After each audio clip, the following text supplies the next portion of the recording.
Quand on dit Égypte, on pense à l'Antiquité et souvent aux pyramides, aux sphinx et aux momies.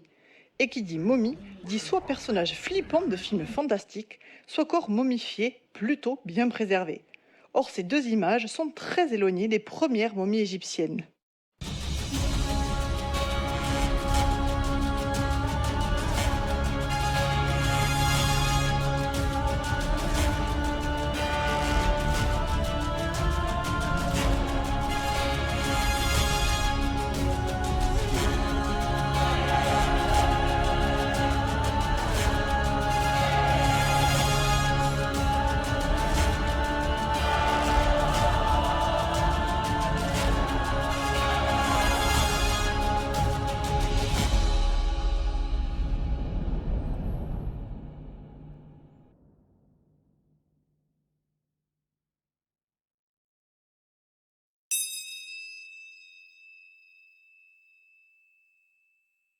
Le terme momie regroupe deux types de corps conservés. Il y a d'une part les momies naturelles et d'autre part les momies artificielles.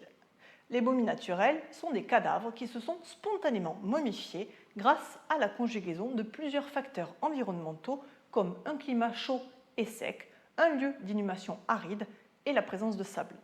Mais si ces seules conditions avaient suffi, bien plus de corps naturellement conservés nous seraient parvenus de la vallée du Nil. Or, ils demeurent exceptionnels dans le delta et le long de la vallée du Nil. Autre chose a déclenché la momification spontanée des chairs et nous avons encore du mal à l'identifier. Les momies artificielles, quant à elles, sont des corps passés entre les mains de spécialistes, les embaumeurs, qui avaient la volonté d'empêcher le cadavre de devenir un squelette et qui ont usé de diverses techniques pour parvenir à ce résultat.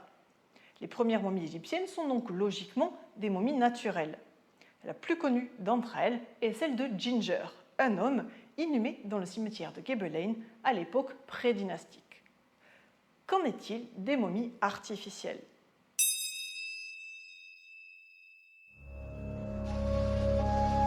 L'équipe du docteur René Friedman fouille depuis des années les cimetières de la cité d'Hierakonpolis, considérée comme la capitale du royaume du Sud à l'époque prédynastique, alors que l'Égypte était constituée de deux royaumes. En 1997, une incroyable découverte a été annoncée dans la revue Friends of Neren, gracieusement accessible sur Internet. La découverte des premières momies artificielles. Cette découverte est non seulement fondamentale, mais incroyable à plus d'un titre.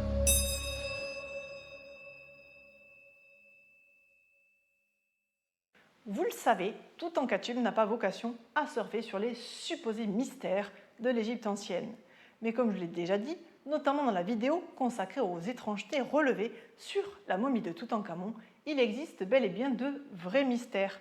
Et les momies artificielles d'Hierakonpolis en sont l'illustration vivante ou plutôt morte. Ces momies sont en effet fort particulières à plus d'un titre, à commencer par le fait qu'elles ne sont que partiellement momifiées au niveau de la mâchoire et des mains.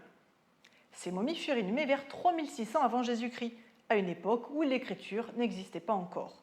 Nous n'avons donc aucune chance de pouvoir un jour percer plusieurs mystères.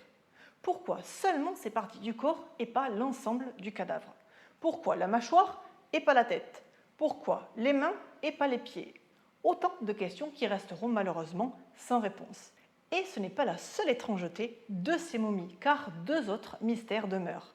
Pourquoi n'a-t-on retrouvé de momies partielles que dans le cimetière HK43, alors que l'équipe de René Friedman a mis en évidence le fait qu'il y avait sur le site d'Hierakonpolis plusieurs cimetières de la même période? Et pourquoi les quelques 200 corps partiellement momifiés de la nécropole appartenaient-ils tous à des femmes?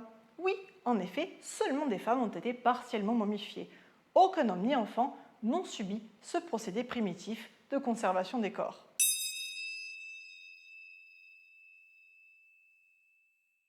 De façon générale, les archéologues ont noté que la mâchoire et les mains avaient été badigeonnées de résine, puis que des bandelettes en lin de bonne qualité, empreintes de résine, avaient été employées pour envelopper ces parties corporelles.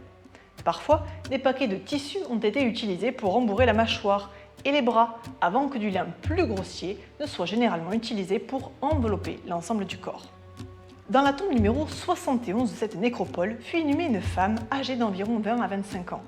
Ces 7 pots placés auprès d'elle le jour de ses funérailles en font l'une des tombes les plus riches de ce cimetière. Et ce qui est absolument génial, c'est que l'équipe de René Friedman découvrit dans celui qui fut placé sous sa tête, à la manière d'un oreiller, des pains ronds en excellent état de conservation malgré leurs 5600 ans d'âge. Et ce n'est pas tout, sa momie est également fort intéressante car elle a été en partie éviscérée. En effet, l'un de ses organes internes a également été enveloppé dans du lin empreint de résine avant d'être replacé dans la cavité thoraco-abdominale.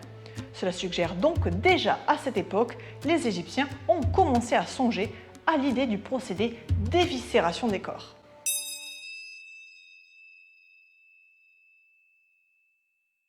Il faut ensuite attendre la première dynastie, entre 3100 et 2890 avant Jésus-Christ, pour rencontrer les premières attestations de momies complètes.